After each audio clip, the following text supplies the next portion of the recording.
Hello everybody and welcome to Man the Guns. I'm Count Christo and this is going to be a glorious campaign that we are going to do as Japan. Obviously a highly seafaring nation, and they have a huge focus tree from the previous expansion that I haven't really played with much, so it seems like a perfect fit for my first full single player campaign in Man the Guns. Obviously Japan is going to be faced with some serious naval challenges. We're going to need to try and take over...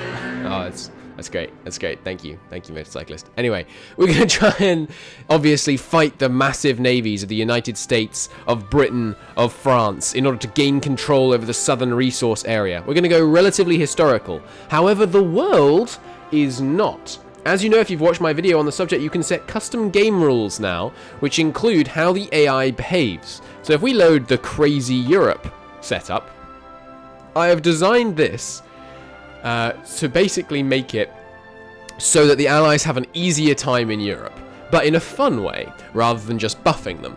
And the way I have done this is I've made it so that Germany is going to go restore the Kaiser, which significantly weakens them and reduces the speed with which they move against the Allies. And then everyone else basically has gone wild. So Hungary is going to go fascist. Romania, and they're going to try and unite with Austria. Romania is going to go Balkan dominance and start declaring war on everyone. Yugoslavia is going to go fascist. Czechoslovakia is going to go fascist. Italy is going to go fascist, but not ally with Germany.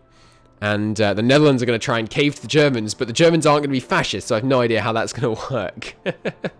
So basically, Europe is going to be a little bit crazy. That is the intention. We're going to play everything normal, normal difficulty. Historical AI focuses apart from what we've set. Oh, go on, actually. Let's make the UK go no appeasement, so that they start militarizing earlier. And then maybe we could do something with the US as well. More active role in world affairs. That seems kind of fun. Yeah, let's make the US go still democratic, but alternative. So both the US and Britain are going to be more assertive than normal in this game. So let's do it. Historical focuses other than that, not Iron Man mode, because obviously press build. By the way, should mention, press build. Thank you very much, Paradox. Always lovely of you to provide a press build for us to play on. So this first episode is going to run a little long, because we're going to do a lot of Naval Organization, and I'm going to explain some things to you. I don't claim, not even slightly, to fully understand the naval stuff that has been added in Man the Guns. There is a lot of it, and it is complicated, and it's wonderful, and we will experience it as we go. But we do need to take something of a look at it and organize these fleets a bit. I have played a campaign in Man the Guns before. Me and Adaway did a competitive multiplayer. It was total chaos. I played the US, he played Britain. I will be uploading that to the channel. It was a mess. It's hilarious. I hope you enjoy it in a spirit of fun, but we did not know what we were doing. So, navies. Well, first, let's get everything set up so I can unpause, and then let's unpause, because when I'm dealing with the navies, I want to be able to unpause.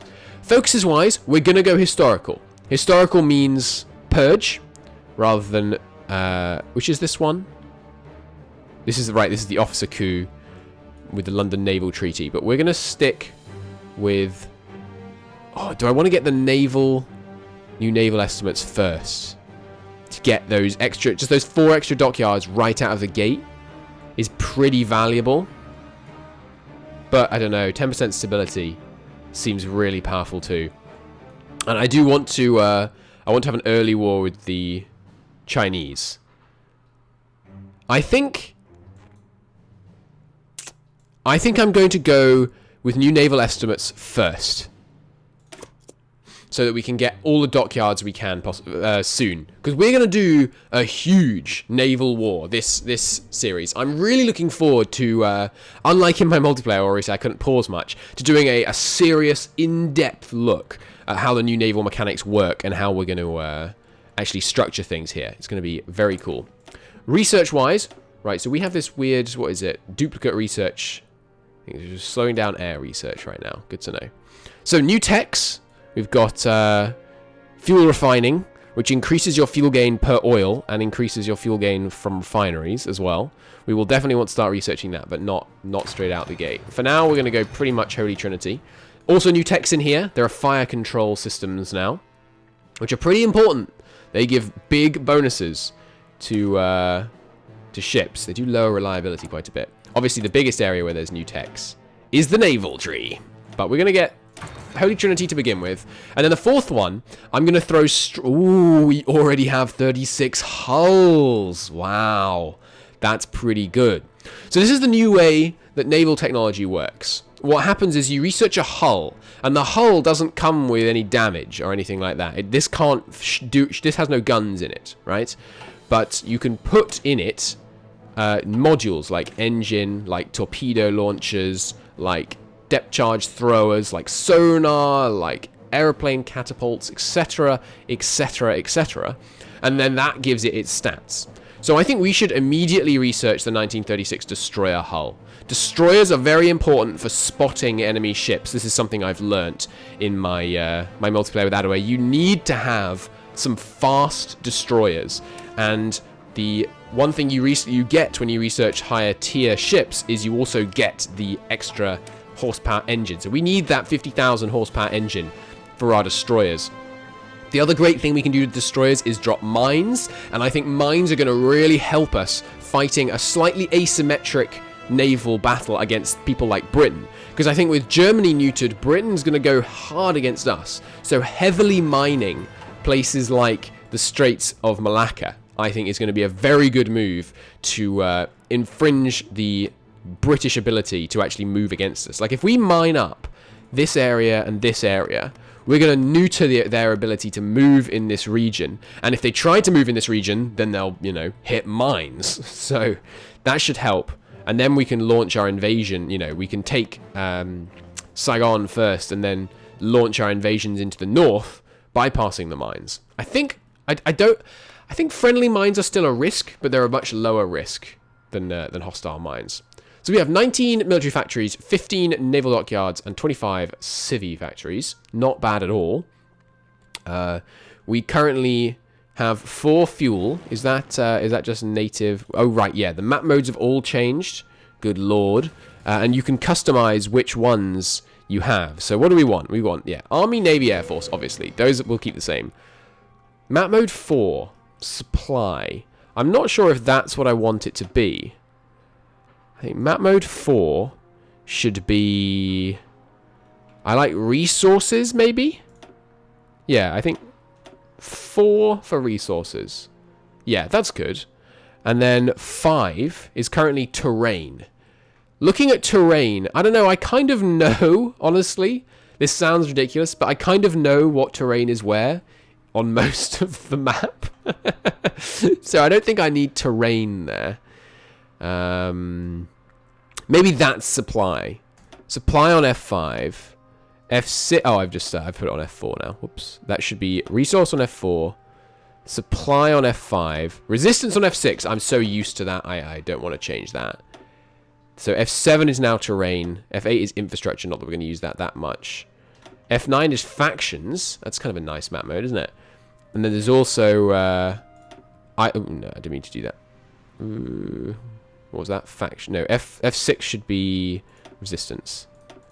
And then there's also ideology, which is quite cool, showing the fascists. It makes it easier to see what the heck's going on in South America. It's the only place I really need that map mode. There's also population. God, look at the look at the freaking Raj. That's crazy. Oh, I never realized Nigeria is so incredibly heavily densely populated compared to everywhere else. That's interesting. Infrastructure. Cool. All right. Enough looking at map modes. But good. So we've got it set up now. We've got resource, supply, resistance. Those are the ones we're mainly going to use. Okay, so why are we looking at that? Because if we get resources back up, where are we producing that oil? Or am I importing? I can't be importing 4 oil. Okay, right. South Sakhalin has a tiny bit of oil production, which we're turning into 270 fuel. To get an idea of how little that is, our Navy could consume 16.5 thousand fuel per day. So we currently have enough fuel to run our Navy for, 40 days. That's not... Sorry, 25 days. That's not good enough, obviously. We're going to need some synthetic refineries. Urgently. Do we build them immediately? I'm very tempted to do so. Do we build infrastructure first? That seems intelligent. I don't remember the maths on building infrastructure. I think we probably should. Oh, plus infrastructure increases fuel capacity. That's interesting. Nice. So it's not only fuel silos that can improve fuel capacity. Good to know. We're going to need chromium because we need you need that for big ships. So let's build it in places where there are currently building slots. And that already have relatively high infrastructure. Because we want to get the extra resources out as well. Sure. Here. Not in that order. We'll start with that and then we'll start putting some factories here. That seems good. Maybe here as well first. Okay, cool. Military factories. Just clean up this list a bit. And we'll take a look at, obviously, our naval production. We'll probably let most of the things we currently have in production finish, just because otherwise we're wasting the amount of production that they started with. God, this is... I know I'm doing this far slower than I normally would. I'm out of practice. It's been a while since I've played much Hearts of Iron. Okay, early war against China. We're going to need a lot of infantry equipment. We're going to need a lot of artillery. We're going to need support equipment. And we're going to need planes. But we don't have the resources for planes. So we won't put much on them because I don't want them to suffer too much from lack of resources. Because I'm not going to import rubber and aluminium to start with anyway. We do have decisions available. So, yeah, let's think about this. We are currently a signatory to the London Naval Treaty, which means we have a max cost on our ships. We can abandon the treaty entirely. It just means we leave. When we select it, we just remove it. It also makes the other guys... it raises the cap on the other guys' ship sizes, and it allows them to abandon the naval treaties much cheaper themselves. We can also cheat on the naval treaties, basically, when we're just slightly creative accounting, you know, allows us to raise our max costs without everyone else in the world knowing. And that can only be done if you're fascist. So, what I think we're going to do is we're not going to abandon the treaty, because we want Britain and America to remain bound, and France, to remain bound by these treaties. So what we'll do is we'll just cheat on them, because then we'll have bigger ships than they can produce. We can't have the very largest ships, but that's fine. You know, you want lots of ships anyway, because we need to be operating in lots of different theaters. You know, we'll be fighting over the mid-Pacific while also maybe invading Malaya and Australia and New Zealand. There's a lot of islands for us to fight over here, while simultaneously you're having, you know, destroyers protecting our convoys out to our islands in the Pacific and all that stuff. So we will stay signatories. Then we've got this test the Soviets thing, which we will definitely do, because that gives us a border incident that we should be able to win handily. Anything else I really want to do? Right, the South Sakhalin oil fields. When we get excavation 3, we can get another 8 oil out of South Sakhalin. That's very good to know. Right, and then there's this inter-service rivalry thing. We're probably going to prioritize steel for ships first, and give us this dockyard output and extra dockyards. Because I think, obviously, militarily on the land, obviously China is the main threat. I think we're going to be able to crush China just through superior play, basically. Even if we had equivalent armies, and we don't, we have a much better army. So... yeah, so I think we're going to go with... I don't like the military factory production speed down, though. But we'll see. We'll see what we do here when we get the stuff. We can also do paramilitary training. Oh, that's interesting. We can do training which gives them fascism support and army experience gain. Good to know, but we won't do that yet. Yeah, and we don't want to abandon naval treaties, and we don't need to do war propaganda. We have 100% war support. Okay, I think we're pretty much ready to unpause. Let's just get the armies a bit organised. So we're going to have a couple of theatres. We will have the Chinese theatre. Well, we'll have the home theatre, which is just going to be pretty much these guys. And we'll have the Chinese theatre. This is the Pacific. And this is the Chinese. And then obviously the Chinese might mutate into the Southeast Asian kind of theatre. That's fine. So the Chinese theatre should get more or less everyone. I don't think, against China, I don't think I need to garrison the ports. And so I think we should use the port defenders aggressively against China. But I do want a Pacific theatre. So what I'll do is I'll just take almost everyone and put them into the...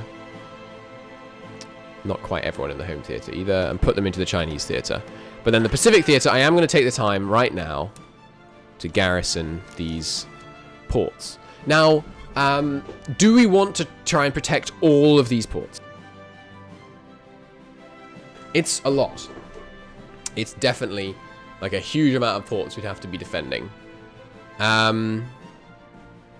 I think we do, though. I think we want to defend all these ports. We shouldn't do this now, though. Let's just not do this now. We can do it later. I think we will defend all these ports because I want to attain total naval supremacy in this region. And if we own all of the dockyards here, that means the enemy ships have to go a long way away to repair. And that's going to be really, really, really useful. So I will keep the Pacific Theatre, but for now, they're on low reinforcement priority. And that should be fine. Okay, and Pacific is spelled with a C, not an S. There we go. Alright, the home theatre, likewise, we don't need to garrison the home islands because the Chinese are not going to be able to launch a naval invasion. We're going to have such overwhelming naval supremacy that they couldn't possibly do that. So, Chinese theatre. First off, we're going to need... What are our templates like?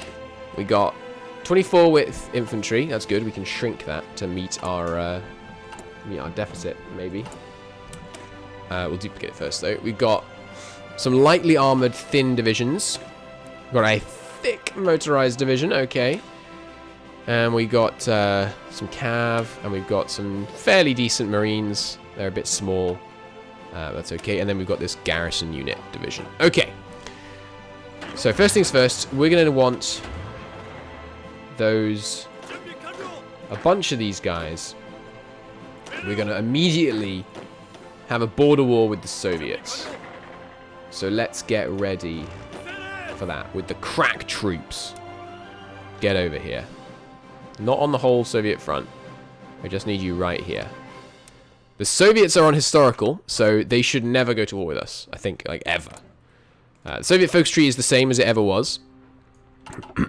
So we can expect them to behave as we kind of remember them doing. Okay, so then those of you in the Chinese theatre that are not assigned up there, come here. And we're obviously going to go for a... the usual strategy against China, we're going to go for a very early encirclement of Beijing, which should eliminate a vast quantity of their troops. You should be up here. And these Marines... Do I really only have one Marine? This seems unlikely. No, it's true. We only have one Marine. Okay. We could have our Marine land, like here, for example, to facilitate that, this invasion. Yeah, I like that. Okay, you... I mean, I'll give him a little bit more support. Which icon are we going to use for our Marines? I like using this for port defenses. So, for Marines themselves... Sure, this one is a bit blue.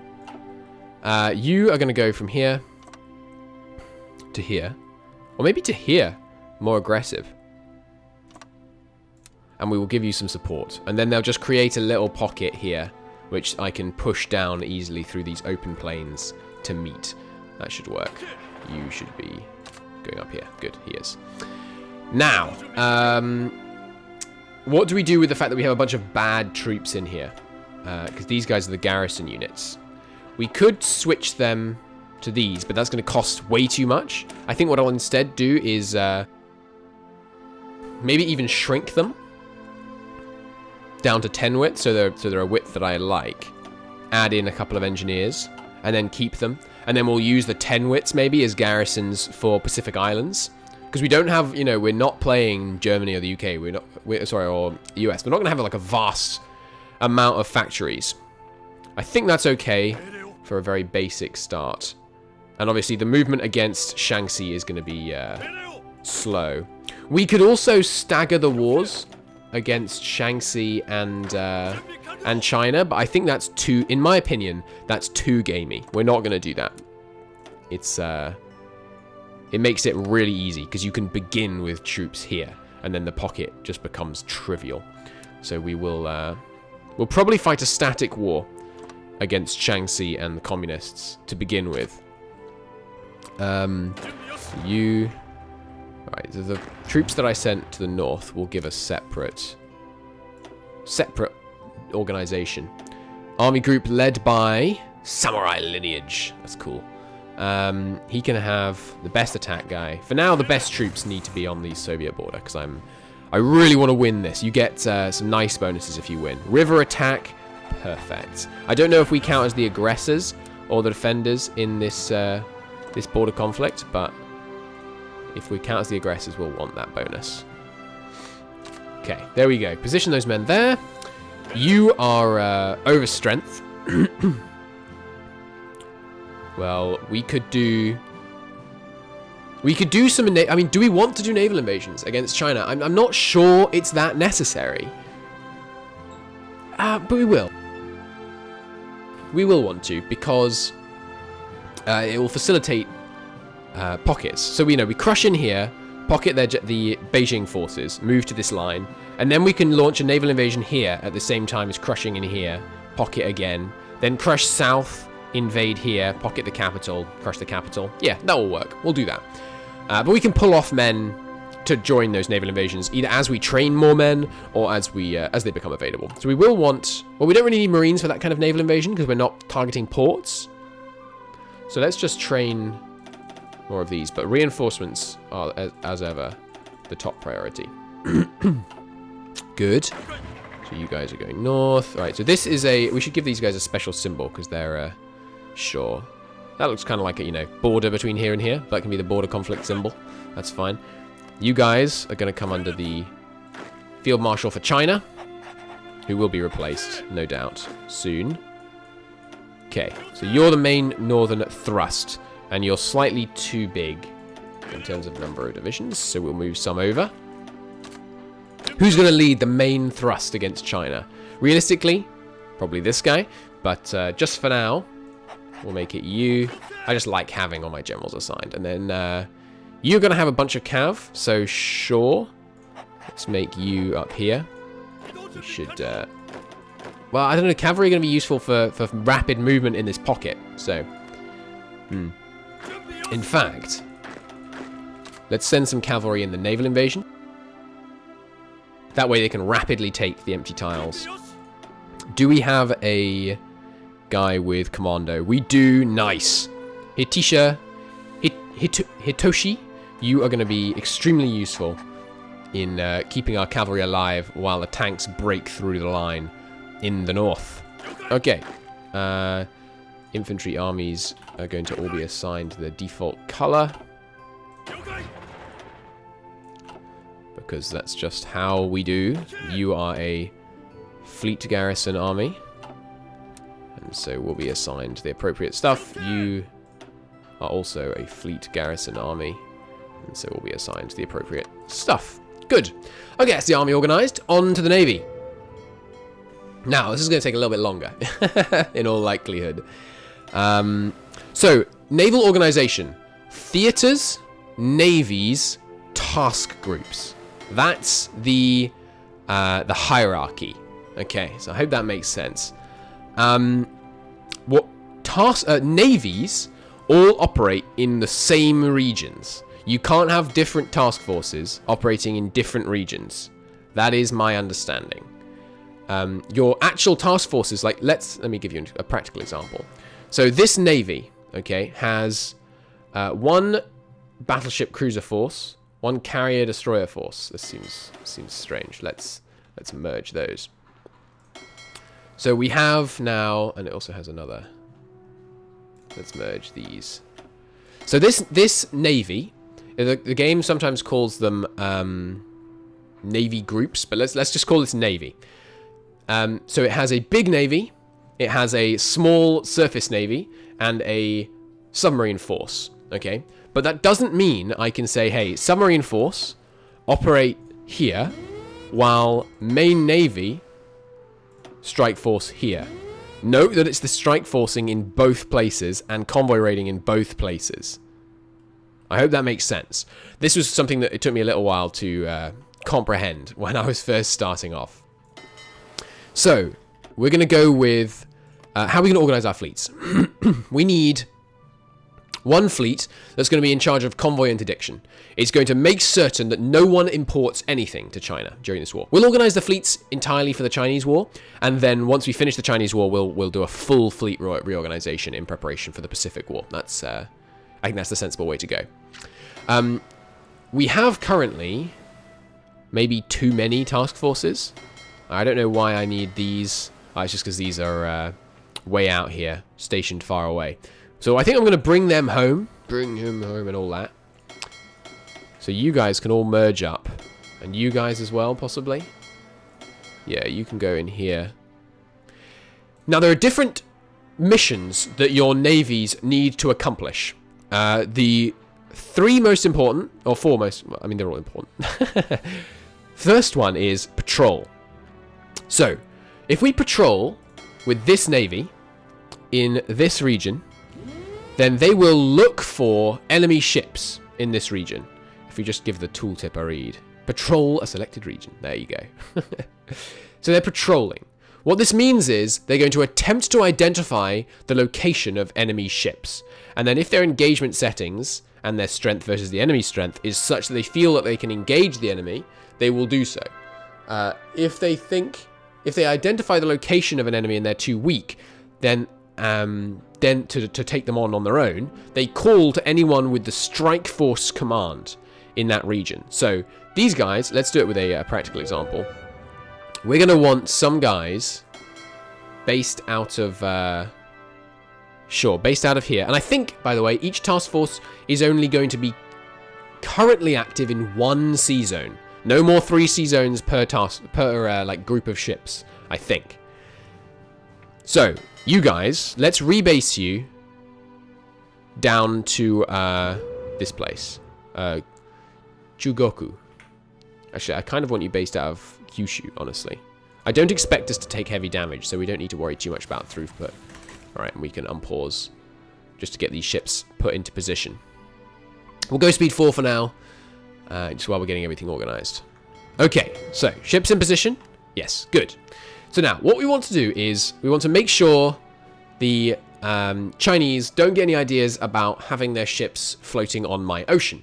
So we take the small force. Look at that. We're already losing fuel just from moving a couple of freaking trucks around. So, this small task force is going to use 489 fuel a day, right? So if we have them patrol, they'll use that much, right? But if we had the main battle group do it, they would use 4,200 a day. Not doable, right? So they stay in port. They're going to strike force on these areas. I think we might have a separate one for the south, actually. So they're going to strike force on these 2 areas. Meanwhile, this smaller fleet is going to patrol these 2 areas. So if we unpause again, they'll go out. There we go. They're patrolling. They're hunting enemy fleets.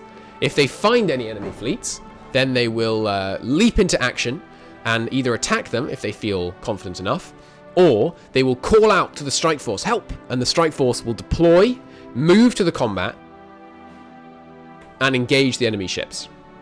Until such a time as it gets that call, it will remain in port, gathering organization and not using any fuel. The other option we could do is we could do naval exercises with these, but that will use a lot of of fuel. So I don't think we want to do any naval exercises just yet. Maybe once we've secured China, I'll feel ready, but I want to save the fuel that we currently have to use in our tanks against China, rather than wasting it on large fleet exercises. So, one thing I'm going to start implementing is a rigidly organized structure of what icons I use to mean what in the theater view, because that's just going to make it much easier for me to understand what the heck's going on. Strike forces, I have decided, is this big castle symbol, and I don't think the color matters a huge deal. we'll just go with one color per fleet. Seems appropriate. So Castle is Strike Force. Scout is this one here. Use fleet color. And subs are which one did I use? Yeah, subs are just subs. Unsurprisingly. Well, actually, convoy interdicting subs are skulls. This one is for sub theaters. So that's fine. And the subs will have convoy raid. Subs don't use very much fuel. 800 a day though. We will have them convoy raid, but not yet, because we don't need them to right now. And in fact, we don't need these guys to be patrolling either, but I'd like them to be patrolling now, just because it's going to be easier to see what the heck's going on. So, next fleet, we will deploy this one down to Taiwan, and they will operate in the South China Sea. But I don't want these guys to be patrolling right now, because we will waste fuel. We only have enough fuel to support what we're currently doing for another 200 days, which is so bad. Excuse me for occasional pauses. Sorry, I was muted myself while I was trying to demonstrate what I did. While you see it do what it just did, it means I'm coughing. All right, we do have some forces from Manchukuo and Manchukuo. We will demand those. These guys are Imperial Protectorates, which means they, I think they gain autonomy slowly, and they give us quite a bit of their civilian and military industry. We are short on aluminium. Do they produce any aluminium by any chance? Yeah, Manchukuo does. But I don't really want to import 3 aluminium from one factory. We might do that later. They also have some steel. Good to know. Good to know. And there might be some prospecting decisions that they can do, that they'll do later. All right, so these guys are all less good troops. Let's just throw them on the Shaanxi border. That puts the Shaanxi border over capacity. So I will steal some men from there down onto the Beijing border. Good. Okay, back to the Navy. So these guys got down here yet? Yes. So you guys are going to be the southern fleet. They're going to patrol this region. So, same basic theory as before. I want the main battle fleet to all be one, because I'm going to want to deploy it. I want to deploy in overwhelming numbers to really crush them if they dare move against me. I think I want the subs all in one thing. By the way, did you see that? You can click drag. How cool is that? You guys can go up here. This might be too large for a patrol force. We don't want to have too large patrol forces because, again, it uses too much fuel. So maybe I'll put some of these destroyers in here. Do we need to patrol? We don't need to patrol anywhere else. It's only these 3 areas, so I think that's fine. Right, to patrol both of these, we will need 2 patrol forces, though. So let's send this patrol force up here. They're going to need the right icon. You can't click drag these. That feels like an oversight. I feel like they might just add that in later on. We'll have to see, but I'm hopeful that they will just add that in, because it would be really useful to be able to drag these around and also change what order things are in the theater would be nice. And maybe I'm just missing how you do it. And then this fleet doesn't really have anything to do. They can just base out of Tokyo and go sit in Tokyo. I don't really have any jobs for them right now. No, I do actually. I have a job for their heavy ships. We can use those to run our invasion support missions. There are 2 types of cruisers now, but they're not determined by what hull. They're determined by what modules you put on them, which makes them either it's depending on how heavy the guns you put on them. They are either a heavy cruiser or a light cruiser. Heavy cruisers, the difference is where they're placed in the battle lines in naval combat and whether they can do shore bombardment. Okay, so you are the strike force. No, who's the strike force in this fleet? Must be these guys, right? Yeah. Right, and you... Well, actually, what I'll do with these guys is just merge them into the Southern Strike Force. And then when they're needed, we can pull them out when we need them for shore bombardment. Down here, your Strike Force is... I mean, these both are kind of scouts, but we'll make this the Strike Force. And I will take the time to just move these in and out, so I can have the Strike Force far left. And you are scouts. Now, there are lots of things that affect how good a navy is at scouting, and we will look into that more later. But one of the really important ones is speed, and so we're going to have to make sure we have fast enough ships. I think I will scout in the south with a very small fleet. And what we'll do is we'll start using this task composition editor. But I will do that... Well, no, let's keep doing this. It doesn't matter if this is a really long episode. I want to finish organizing the fleet. We're going to use the task force composition editor. Now, what this is going to be... Oh, yeah, okay, great. We can create a template for it. What the task force composition editor is a way to say automatically reinforced to this amount. So this is a spotting. We'll just call it, spotting. This is a 10-1 spotting force, right? 10 destroyers, 1 light cruiser. That's enough for going against China. They only have 9 ships. So I think that's plenty.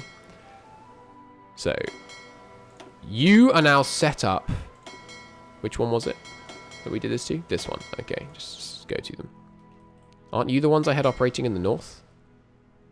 I could have sworn I based you guys out of Kyushu. I swear I did. Huh. Anyway, so you're set up to be a 10-1 spotting force, and automatic reinforcement is on.